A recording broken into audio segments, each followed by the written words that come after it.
আমাৰ অসমত প্ৰধানমন্ত্ৰী আৱাস যোজনাৰ ঘৰ বিতৰণৰ ক্ষেত্ৰত যিমান দুৰ্নীতিৰ অভিযোগ আছিল এই গোটেইবিলাক নোহোৱা কৰি এইবাৰ আমি এনে সুন্দৰ ব্যৱস্থাৰে নতুনকৈ আমি নোপোৱা মানুহখিনিৰো ঘৰ আমি বিতৰণ কৰাৰ বাবে বা ঘৰৰ তালিকা আমি সিলেক্ট কৰাৰ বাবে সিদ্ধান্ত গ্ৰহণ কৰিছো।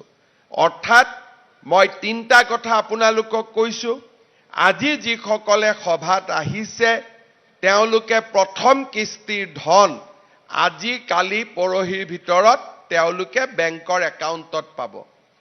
দ্বিতীয়, যাৰ নাম লিষ্টত আছে, কোনবাই কৈছে মোৰ নামটো কাটি দিলে, কাৰো নাম কোনেও কাটি দিয়া নাই।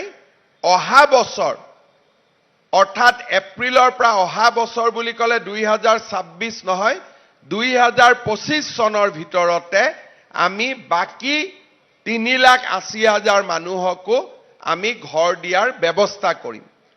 আৰু যাৰ ঘৰ নাই, কোনো লিষ্টত নাই, তেওঁলোকৰ বাবে মই কোৱা পদ্ধতিটোৰে জীৱিকা সখী বাইদেউসকলৰ জৰিয়তে আমি জিঅ' টেগিঙৰ ব্যৱস্থা কৰিম। আজি আপোনালোকে মিটিঙৰ পৰা যাব, যিবিলাকে ঘৰ পোৱা নাই তেওঁলোকে আপোনালোকক অলপমান হিংসা কৰিব যে এওঁলোকে পালে আমাক নাপালে। আপোনালোকে তেওঁলোকক বুজাই দিব যে কোনো হিংসা কৰিবলগীয়া নাই।